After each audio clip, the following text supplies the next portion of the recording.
So we're going to talk about fibroids. It's a nice intimate group. I do have quite a number of slides here. Some of the less interesting slides I might fly through pretty quickly. So if you have questions about them, I'd be happy to stop and expand on things. I also heard a couple people talk about certain things that may or may not be covered, but I'll try to touch on them where I think they might be appropriate. I think I recognize some of you too. I'm going to do this because I love this one so much. Ooh, okay, good. And I practice up the street for UMass OB/GYN at Milford. So we're talking about fibroids, and this is the origin of the term, and Greek and Latin. You've probably heard of many terms, many different, heard it called many different things.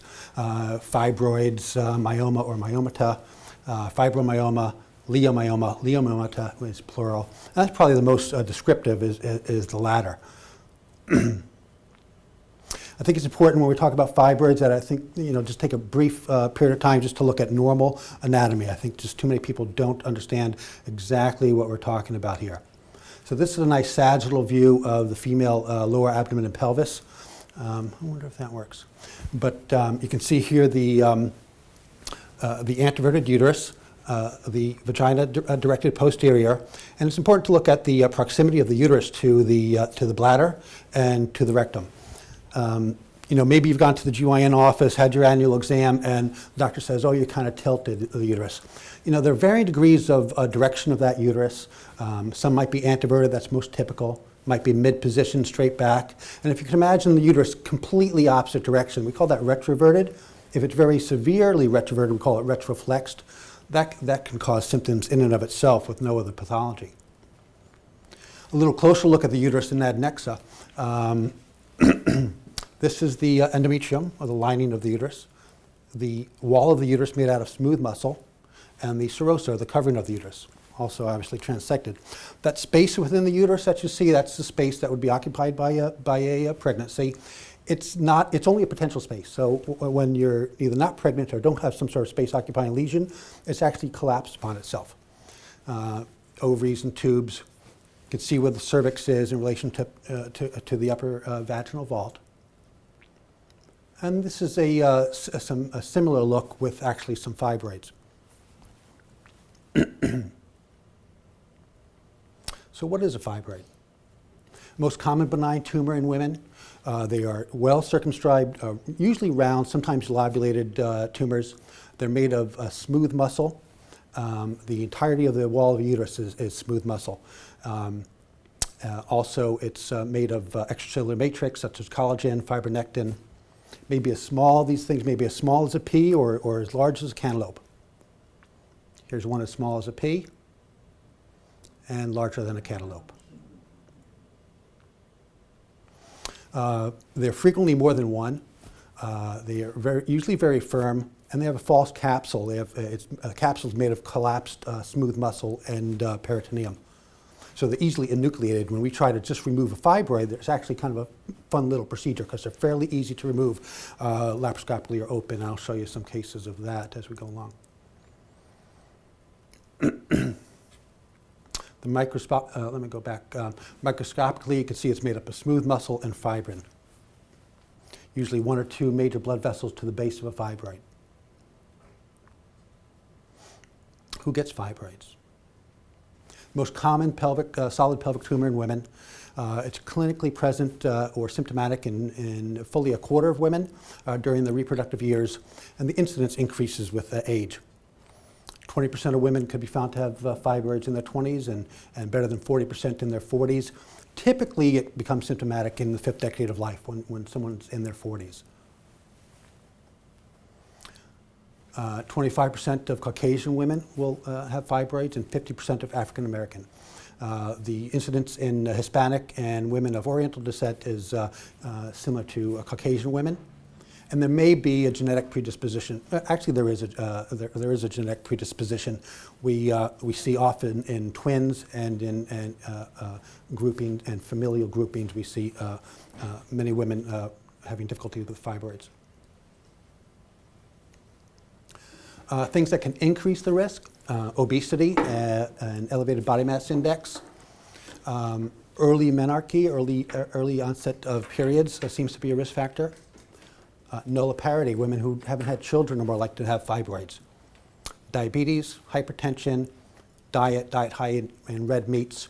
We're actually seeing that a protective value might be more of an organic type of vegetarian type of diet, one that's not that might be a little bit less prone to have organic kind of growth hormone, non-organic kind of growth hormones administered to animals and whatnot. So we're seeing that these kind of are somewhat responsive to growth hormone for their development. And decreased risk. I don't recommend taking up smoking just to avoid fibroids, and prolonged oral contraceptive exposure is actually protective.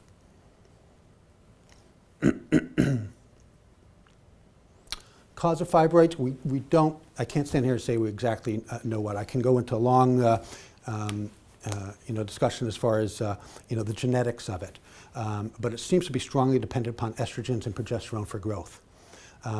The fibroid tumors have much higher concentration of estrogen and progesterone receptors on their smooth cell component. So it tends to grow under the influence of sex hormones and growth factors. Important to know about fibroids is location, location, location. And it really determines how amenable they are to treatment and what kind of treatment we might decide upon. This is a subserosal fibroid. Subserosal means it's on the outside of the uterus, essentially. They're probably the most common that we see. So you can see the uterus here, fibroid. You can see here it's a bunch of different types of fibroids, but these the subserosal ones may become pedunculated, may get on a stalk. They're easier to remove, but they're prone to torsion, which could become somewhat of a surgical emergency. What is pedunculated and torsion? So pedunculated means on a stalk. Okay. It's on a pedicle. Okay. The risk of torsion? Torsion is actually when they're on a pedicle like that, they are at increased risk for twisting. And if that happens, they kind of occlude their blood flow, and you get a lot of ischemic tissue and significant pain. And also, if it's pedunculated, you'll see on the, if we have a submucosal, I'll get to that, one on the inside of the uterus and it's pedunculated, it may actually prolapse through the cervix and vagina, and that becomes pretty problematic as well.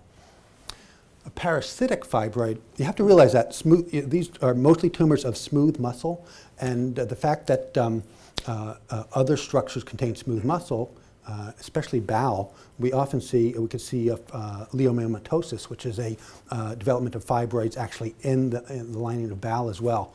These can actually steal blood flow from bowel and omentum. So I've seen fibroids where they're of the uterus and yet they still have a blood supply from colon. Intramural, those are within the wall of the uterus. They distort the endometrial cavity. They can be of varying sizes, and they may affect the function of the lining of the uterus by restricting regression of blood vessels that are important for sloughing during normal menses. And submucosal. These are within the cavity of the uterus. There are different classes, class 1, class 2, and class 0. Class 0 means it's entirely within the cavity of the uterus. Class 1, more than 50% of it is within the cavity of the uterus, and class 2, less than 50%. And that's important because if we decide to go in with a hysteroscope and remove those, it's more difficult to get a class 2 than a class 1. And often it's more than a one-stage procedure. We have to go in, remove what we can. The body tends to enucleate it or push the rest of it out and go back for a second time. They're usually smaller. They are very prone to causing abnormal bleeding. And that last one is actually recurrent pregnancy loss. And we'll get to that a little bit later. So again, just to review classification. Submucosal on the outside, pedunculated submucosal on the outside on the stalk, intramural and interstitial within the wall of the uterus. Let's just skip over to pedunculated subserosal, talked about that. Parasitic, interligamentarily, and cervical. Within the ligament, there's a broad ligament of the uterus, and If they grow into that, it's a little tricky location as well, because we have to open that, or a little bit harder to access for different modes of therapy. Symptoms. Most fibroids do not cause symptoms. Only about a third to half. Most common symptom would be disorders of menstruation, menorrhagia or heavy periods. Metrorrhagia, which is intermenstrual bleeding, and menometrorrhagia, you can guess what that is. That's both heavy and intermenstrual bleeding. And then symptoms that are associated with just with mass effect. Increased abdominal girth, pelvic pressure, pressure on the colon, constipation, bladder, urinary frequency. The ureters can cause hydronephrosis or dilated ureters, can affect kidney function. Dyspareunia or painful intercourse, low back pain, and pregnancy complications. And one that I didn't add would be dysmenorrhea or just painful menses. What else could cause these symptoms? Well, we can go on and on forever with that, but let me just show you a few of the most common that can cause pain or abdominal bleeding. This is endometriosis, a growth of the endometrium, the lining of the uterus on the elsewhere in the pelvis. Actually, it can be in very remote areas as well, but this is local endometriosis. It can cause pain. This is adenomyosis. Adenomyosis is a growth of the lining of the uterus into the muscle of the uterus, so that'll cause painful, heavy periods. You don't get a mass like you do with fibroids, but you get kind of a prominent, boggy, painful kind of uterus. And that is a diagnosis of exclusion. There's not a lot of good x-rays or scopes that we can do to kind of make that diagnosis. This is endometrial hyperplasia, or a thickened endometrium. You can see how thick this is an MRI of the pelvis. This is the uterus, and this is the thickened endometrium. Normal endometrium should be about 5 millimeters. I'm guessing that's probably about 3 centimeters, so that's pretty big. Endometrial hyperplasia, it could be benign, what we call Swiss cheese hyperplasia. You can see how that looks like Swiss cheese under a microscope. It can be atypical, which is kind of carcinoma in situ of the endometrium, or it could actually be a malignancy. To the right there is just a endometrial carcinoma. And then adnexal pathology, or pathology of the tubes and ovaries. A couple cysts we see there, a couple diagrams, and then a couple laparoscopic views of ovarian cysts. This is uterus, fallopian tube, ovarian cyst, and this is an ovarian cyst as well.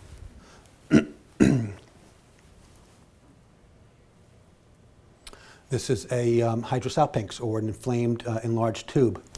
On the right is a hysterosalpingogram of somebody with a hydrosalpinx. If you try to remember that, because I'll show you what a normal hysterosalpingogram looks like a little later as well. So differential diagnosis, once again, any number of these conditions. Fibroids degenerate into into leiomyosarcoma very rarely, less than 0.5% of the time. So some authors would say about 0.1 to 0.2%. So it's usually usually a benign condition. And differential diagnosis, pregnancies in there as well. Secondary changes. Fibroids can undergo different types of degeneration. Cystic degeneration is when the interior of it liquefies. Carneous degeneration is when there has internal bleeding, very common, most common in pregnancy. Torsion, we talked about, becomes a little bit more of a surgical emergency. They can become parasitic and cause ischemia or loss of blood flow to other structures. Prolapse, and once again, sarcoma, fairly uncommon. Diagnosis. So these are the tools that we have really to make a diagnosis of fibroids and other conditions of the pelvis. GYN history and exam, or BME stands for bimanual exam.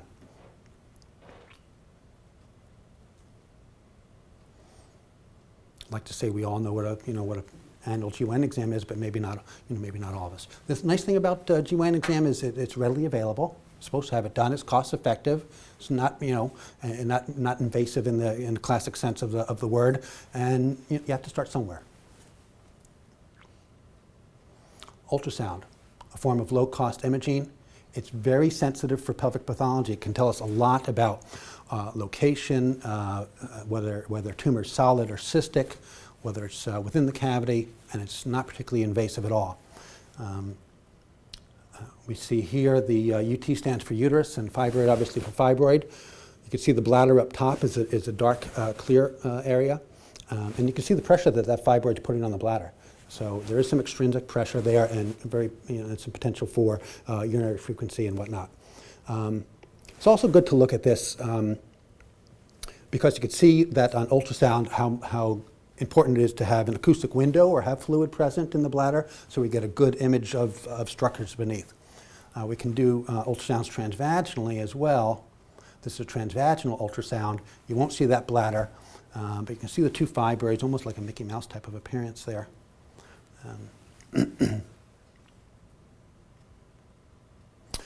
This is sonohysterography and hysterosalpingography. It's outpatient. It's the first is an ultrasound. We actually place a 5 French catheter into the cervix.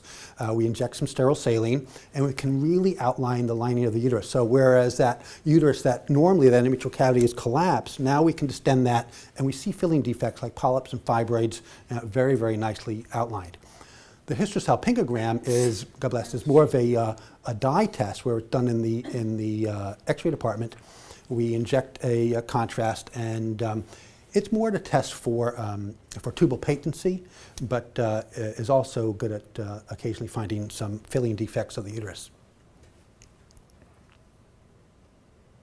And this is a saline infusion sonogram, a sonohysterography. You can see that this should be all dark in here. That's the endometrial cavity, and this is a really well-defined fibroid.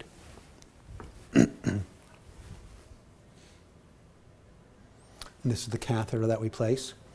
In the office procedure where we do the ultrasound, we don't even blow that balloon up. It's just 5 French. You put in about 20 cc's. It's literally a 20-second procedure. In the X-ray, we inject that dye. We blow up the balloon, we inject the dye, and this is the appearance of a normal uterus and ovaries on hysterosalpingogram. You can see how delicate these are beautifully healthy fallopian tubes as compared to the hydrosalpinx that we saw earlier. And this is dye spilling into the pelvis and outlining bowel. So that's a perfectly normal HSG. And this is an HSG with a filling defect of the uterus. This is a metal catheter. This is a very old HSG. We don't use those catheters any longer. And this is the fibroid within the cavity. I can't remember what this one was. Some sort of tumor. Ah, yes, twins. CT scan, very expensive, very sensitive. It's a good test. It's non-invasive, defines adjacent structures very, very well, much better than ultrasound. Here's a couple CT scans of fibroid uteri. This is the bladder here, and this is a very large uterus. Here, you can see this is the pelvis from here down. Here's the hollow of the sacrum. Here's the rest of the spine. The uterus is a pelvic organ unless you're pregnant. So this is well out of the pelvis. This would be, here's the umbilicus. This is about the size of an 18-20-week fibroid, 18-20-week pregnancy. Same with that on the right, very large fibroid. We often describe enlargement of the uterus and uterine volume in weeks gestation. So if doesn't mean you're pregnant, we just say, oh, you've got a 12-week size uterus, we've got an 18-week size uterus. Just gives us kind of a good handle of what we're talking about. MRI is overkill, no doubt about it, for benign disease of the pelvis. It really is, unless we're just so stumped that we don't know what's going on. But by the time, well before we get to MRI, we've probably taken a look with something minimally invasive to evaluate what's going on. But similarly, here's some nice MRIs of fibroids. Can't miss those. hysteroscopy. We're actually looking up into the uterus with a small scope. It can be done as an outpatient or inpatient procedure. It's excellent for evaluating the lining of the uterus. It's minimally invasive. It may be diagnostic or therapeutic. We can actually, I'll show you a hysteroscopic myomectomy later in the talk. We're not looking, when we do a hysteroscopy, we're looking, so you're in a position similar to that, you'd have a pap test in. We're taking a small scope through the cervix, no abdominal incisions. We're not really visualizing the exterior of the uterus, tubes, ovaries, anything else like that. Used to have an attending that would say, oh, this is a hysteroscope. You can get some idea. That looks crazier than it really is. You can see, this is a good picture of, I'm going to show you a hysteroscopic image soon that is about where the end of the scope is, looking upward. I used to have an attending, a mentor that tells that when hysteroscopy started, I trained in the late 80s, and we were just really starting, GYN endoscopy. And so we'd evaluate all abnormal bleeding with a D&C. And he would tell me that this is the view you get without a hysteroscope. And this is the view you get with the hysteroscope. This is a gorgeous picture of a normal endometrial cavity.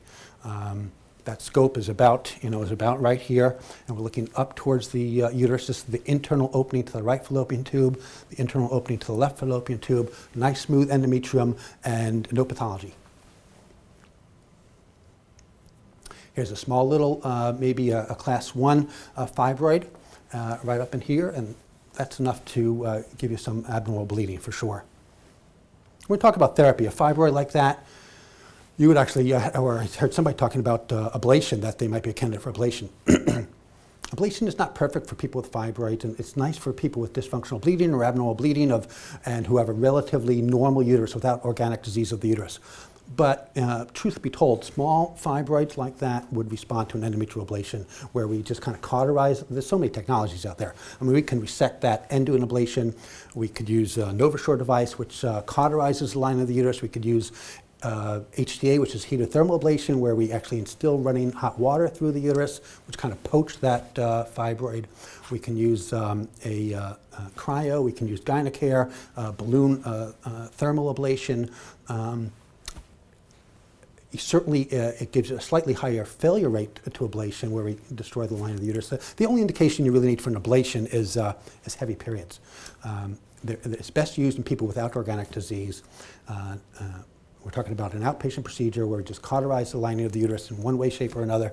About 90% of women with a normal uterus will be vastly improved, as far as half of those will have much lighter periods, and half will be amenorrheic without periods altogether. Here's another fibroid, a little bit larger, not showing up quite as well in this lighting, but you can see it. And here's a couple more fibroids. You can see that one down there is a class 2, so the bulk of that fibroid is in the wall of the uterus. That's going to be tricky to get out with a hysteroscope. You can pre-treat people with, we'll talk about Lupron therapy, you could pre-treat people to try to thin the lining of the uterus or shrink these fibroids, make them a little bit easier to get out. But we'll talk about that here in a bit. Laparoscopy. Now we're getting into a more invasive type procedure. Requires a general anesthetic. Still considered minimally invasive. Also can be diagnostic and therapeutic. Now we're looking more for kind of subserosal type fibroids, other pathology of the tubes and the ovaries, that type thing.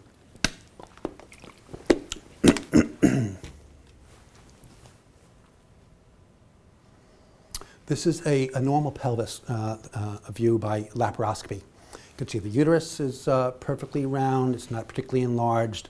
Both ovaries look normal. They're free. This is the omentum, or the fat apron that protects the bowel.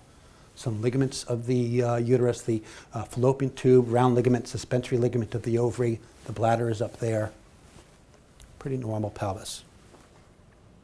Sometimes we go in there with a scope and people have bad pain and they're certain that something's wrong, and I tell them that even a negative laparoscopy is useful. I mean, at least we know that.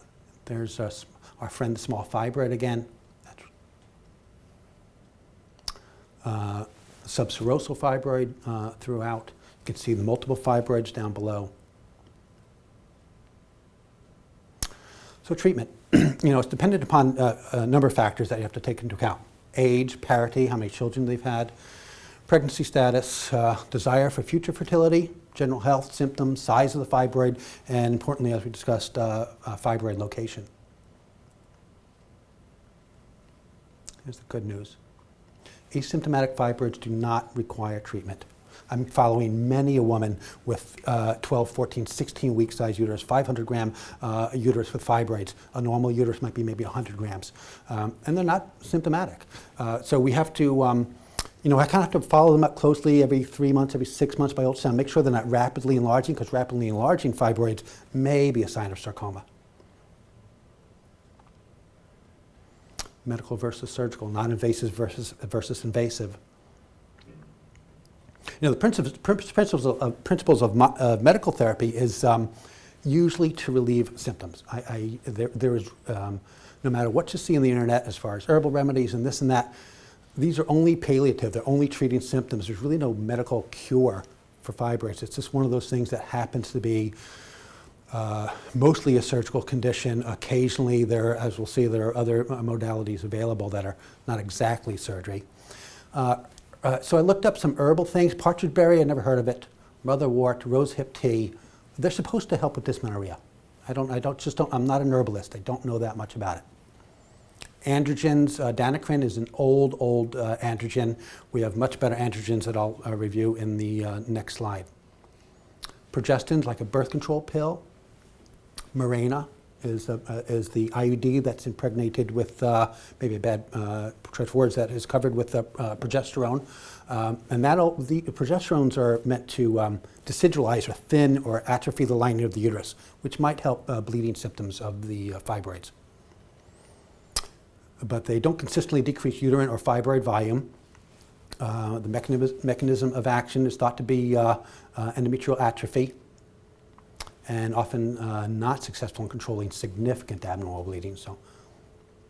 And then this is the big one that maybe you've heard of, is Dipolupron, which is a gonadotropin-releasing hormone agonist. That's a medication that is produced by the hypothalamus and subsequently the pituitary that signals the body to produce estrogen and progesterone. It induces a kind of a hypoestrogenic state or a type of menopause. But it's temporary. But the hyperestrogenic state affects significant decrease in size and volume and further new development. I've seen fibroids decrease clinically 40 to 60% of the time, 40 to 60% by volume after a single 3-month injection. It usually induces amenorrhea. People will stop their period.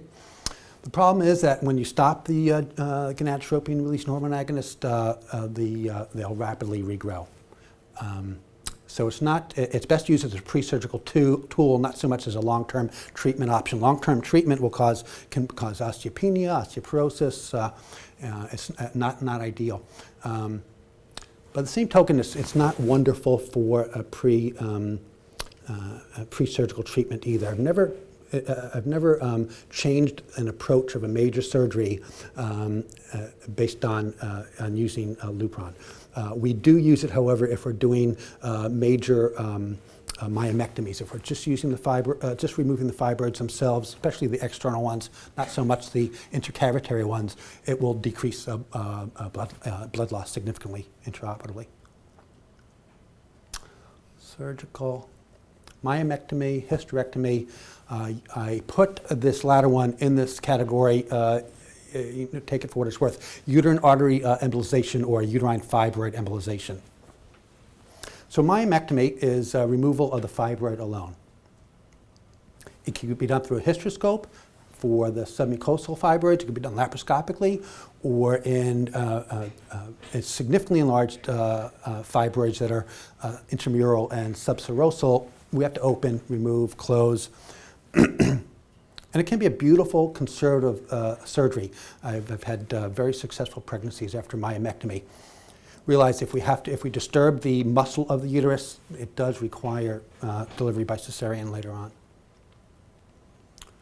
So this is a hysteroscopic myomectomy. You can see that submucosal fibroid, that fibroid on the inside of the uterus, and we're going in there with a resectoscope We have a couple of the newer tools, and we're actually just kind of shaving that out, and we'll shave that out right to the to the level of the endometrium.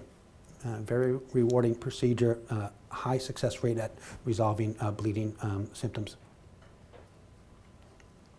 It's a picture of a laparoscopic myomectomy. This is an intramural fibroid, a fibroid that's mostly in the wall of the uterus. We've opened up the serosa to the uterus, and you can see how easy that is to enucleate. It just kind of falls out pretty nicely. We're removing the fibroid. We'll usually sew that back up laparoscopically, and then we place any number of what we call adhesion barriers over that defect to prevent bowel and omentum from adhering to that. And then hysterectomy. Hysterectomy is, it's major surgery. There's no doubt about that. Different types of the extent of hysterectomy can be total, supracervical, radical. With or without BSO is without removing both tubes and ovaries. But there's a lot of, as far as the terminology, I think there's a lot of confusion, especially in the lay public, about what a total hysterectomy means, what a partial hysterectomy means. Total hysterectomy actually means removal of the entire uterus and cervix. Has nothing to do with the tubes and ovaries. So people say they've had a partial hysterectomy when they come to me. I don't know exactly what that means, if they've had a supracervical or just the uterus and not the ovaries. Supracervical is what I think people think is a partial hysterectomy. We're actually removing just the body of the uterus. So if somebody comes in with big fibroids, pain, and bleeding, if we just remove the body of the uterus that contains the fibroids, can do that laparoscopically, can we do that open, it will resolve their symptoms. Leaving the cervix has a few benefits. The surgery is technically much easier. Less likely injury to ureters, less blood loss, and it also retains some of the ligaments of the pelvis, the uterosacral ligaments and the cardinal ligaments, so there's no shortening to the vagina. The support to the vagina and bladder remain intact for the future. Then radical hysterectomy is more is reserved for malignancy, so we're not talking about that here. Removal of the tubes and ovaries is a conversation within itself. And then the approach of hysterectomy. Abdominal, vaginal, laparoscopic. Can do a total laparoscopic hysterectomy. Could do laparoscopic supracervical hysterectomy. We can do laparoscopically assisted vaginal hysterectomy. And then the new toy on the block is the robot. And that's a big robot. Robots were used primarily by urologists. They're about 70–80% of prostate cancers are being done robotically right now, with great salvage to bladder function and less effect on impotency. And the GYN oncologists have adopted it for endometrial cancer, and it's slowly making its way into benign GYN surgery. So I think that we hope to have a robot here in the not too distant future, and we'll see some early adopters in its use.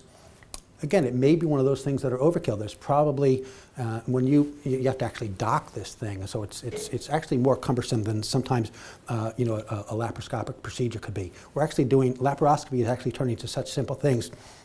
We're now doing actually needleoscopy, where instead of having a 5mm port, we're just placing instruments that are needle size. So it's really, can be less invasive than that.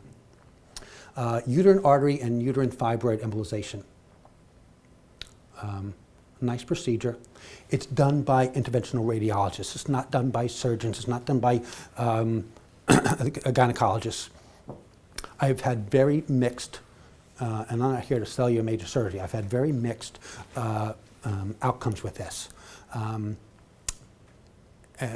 It's technically not surgery, but what they do is they're catheterizing the iliac vessels, and they are mapping blood flow to the uterus and to the fibroids, and they're placing kind of medicated pellets to occlude those vessels. Short hospital stay, usually done under general anesthesia, usually done under epidural. It does preserve fertility. My experience has been, let's say the last 5 people I've sent for UAEs, 2 have been thrilled. 1 had crazy pain, because you have to realize you've got a lot of ischemic tissue, so you might have a fibroid that's softball size, and now it has no blood flow to it. It's ischemic tissue, a lot of pain. 1 had a large hematoma, and 1 that I didn't send for, but she's 43. She wanted to become pregnant. She actually conceived recently, so that's exciting. because this does preserve fertility, as does hysteroscopy and myomectomy essentially. Diagram of essentially what's happening during a uterine fibroid embolization. You can see this angiogram of the blood flow. You can just kind of imagine that that's the blood flow of a fibroid right there. Similarly on the right. And emerging modalities, not readily available. Myolysis, it is in situ destruction of the myoma. In other words, we're leaving the fibroid there and we're destroying it either with freezing or with laser or with heat. It's minimally invasive at all, quick recovery times. There's somewhat of a delay in the reduction of uterine volume, and we're not sure how safe it is for future fertility. The book's still going to be out on that. And this one is kind of exciting too, I think, is MR-guided focus ultrasound, which is basically we're mapping the pelvis and fibroid with MRI, and we're targeting ultrasonic blasts to that. So just basically, it's heat. It's basically heat, and it's very, very promising. There has been some difficulties with, if it's a posterior fibroid, if it's in the back of the uterus, it may not be amenable to that because you have to get through so much tissue to get to it, or if bowel or bladder is in the way, it's hard to target that exactly. So we've seen some bladder and some bowel injuries and some skin burning and whatnot, but I think there's some promise there. Again, we're not sure its implication for future fertility though as well. And of course, a big concern is what does this mean for pregnancy? Recurrent pregnancy loss, placental abruption, dystocia, fetal malpresentations. Let me take them one at a time. Recurrent pregnancy loss. An intracavitary fibroid may act a lot like an IUD, whereas an IUD actually causes infertility by preventing implantation. It still creates kind of an inflammation of the lining of the uterus. And that's what we think is going on. Either the endometrium is not healthy enough for a pregnancy to safely implant, or it's causing such inflammation within the cavity that we're seeing recurrent pregnancy losses. So much so that the reproductive endocrinologists and infertility docs, if they're doing an IVF, they want us to do either a hysteroscopy or saline infusion sonogram just to make sure that that cavity is pristine. Because they don't want to waste, a $15,000 cycle implanting twins with even the smallest of polyps or fibroids. Placental abruption. Let's see, do I have any pictures here? No, let me go back. Placental abruption. If a large fibroid is located behind the placenta, increases your risk for premature separation of the placenta.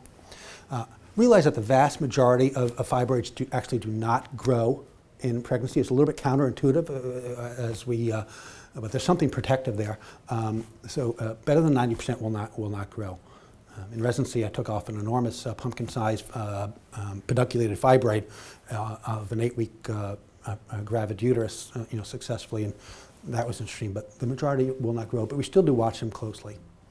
Dystocia, or obstructed birth canal.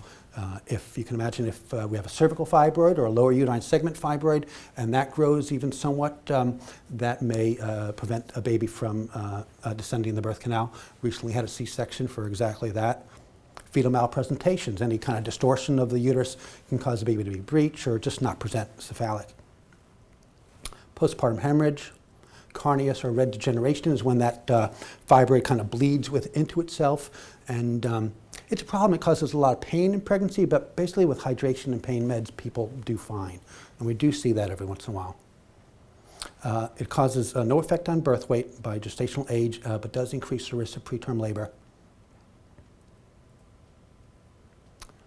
Couple pictures of fibroids in pregnancy. This is a very early pregnancy and a large fibroid. So the fibroid itself is larger than that 10-week gestation. And here is a kind of an obstructing fibroid in the posterior cul-de-sac between the rectum and the fetal head.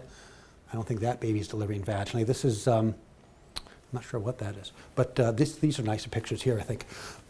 This is a degenerating fibroid. You can see how that has essentially liquefied. Here's an incarcerated fibroid. You can see how this fibroid is actually, if that patient gets pregnant, that's actually going to be stuck inside, in the hollow of the sacrum. And here's an obstructing cervical or lower uterine segment fibroid.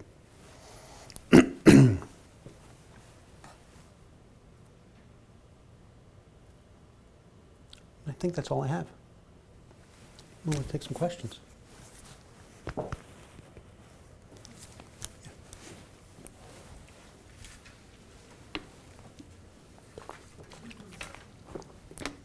You said you don't recommend Lupron, and I was just advised to start Lupron regimen, not Yep. to get ready for surgery. Yep. The words were put as taking 6 injections to Yep. throw me into menopause. Yeah. To see if we can slow them down. It is a pseudomenopause. So some people, so there's a couple ways to dose Lupron. You can dose it monthly with 3.75 milligrams, or you can do a 3-month dose of 11.25 and twice. So it's a 6-month course. Some people will use it to kind of bridge the gap to menopause. So if somebody's 48 to 49 and they're mildly symptomatic, and you want to try that, not totally unreasonable, but to be on it for a year or more. So not a treatment. Usually the fibroids do regress in size after menopause. So that's so you've got people have that going for them, but again, not a cure for fibroid. The thing with Lupron is that not so much with fibroids, but with other conditions that we use it for, like endometriosis, you'll initially get a Lupron flare. So that after that first month or so, the nice thing about the monthly dose is that you can see how somebody's going to tolerate it. Usually we do add-back therapy, so you'll get a progesterone as well with that. So any kind of hot flushes or menopausal type symptoms that you might experience will be somewhat abated. But you get a Lupron flare where you'll get initially a worsening of symptoms. Not so much with the fibroid pathology, but like I said, will it get you there? It's hard to say. It's hard to say. Okay, I do have my nurse practitioner uses that commonly actually to do that, but really, like I say, they do regrow fairly rapidly and require attention once again. So, yep. So it's not really, because I was told the same thing, and not really a cure. I do have endometriosis and fibroid. Yeah, yeah. On the outside Yeah. of the uterus. Yeah, endometriosis tends to, I see that coexisting with fibroids often. And, if you've got a couple different processes going there, it's hard to say which is causing the most symptoms. If your symptom is pain, I would definitely, now Lupron is a treatment of endometriosis. And it's the best treatment for endometriosis is medical therapy combined with conservative surgery. So I don't know if somebody was scoped and they saw endometriosis and that was fulgurated or desiccated or destroyed, along with medical therapy, you're going to get your best results. Because the ultimate cure for that is, if you want to say, I don't want to deal with this anymore, I want a 100% chance of this getting better, is more surgical. Yeah. What other symptoms were you talking about? Well, symptoms of endometriosis are pain. Are simply pain. The Lupron. The Lupron or menopausal symptoms, hot flushes, mostly just vasomotor symptoms of hot flushes, maybe some vaginal dryness, maybe urinary frequency, these types of things. But most people tolerate it pretty well. You can't Really be on it for too long, so you're saying you should follow up with surgery after? I'm saying that if it treats your endometriosis, you might get 6 to 24 months of relief after 6 months of therapy. The main issue is the fibroid. Fibroids, if they're trying to shrink it to make it more accessible to removal, that's the strategy for the use of Lupron in fibroids. Yeah. Yeah. Yes. Other questions? Okay. You can't get pregnant if you go on Lupron, is that correct? Correct. You cannot get pregnant while on Lupron. After Lupron? Yes. You cannot as well? No, you can. Absolutely. You'll return, someone in their 30s on a course of Lupron will return to normal fecundity, will have return to normal fertility following this course. I mean, you'll have to wait. You might be anovulatory for a couple months past completion of therapy, but then you'll return to normal fertility after that. Now, having a, I guess mine would be the Subserosal, yeah. on the outside of the uterus. Correct. Would I still be able to get pregnant then, or you were saying only by Oh, absolutely. C-section? No, well, if we decided to remove that fibroid and we disrupted the muscle of the uterus significantly, we usually recommend delivery by C-section. for fear of rupture during labor. Okay. So if you have a fibroid, like I said, it very much depends on your symptoms and the size of the fibroid, location. If pregnancy is a concern, pregnancy will actually improve the symptoms of endometriosis, and then we would just follow a fibroid closely. At any given time, I have patients with a 4 centimeter or an 8 centimeter fibroid that we're watching during pregnancy. So it depends on the urgency of or of the pain and whatnot. Because your endometriosis pregnancy it's just as good as Lupron at treating the pain of endometriosis. Okay.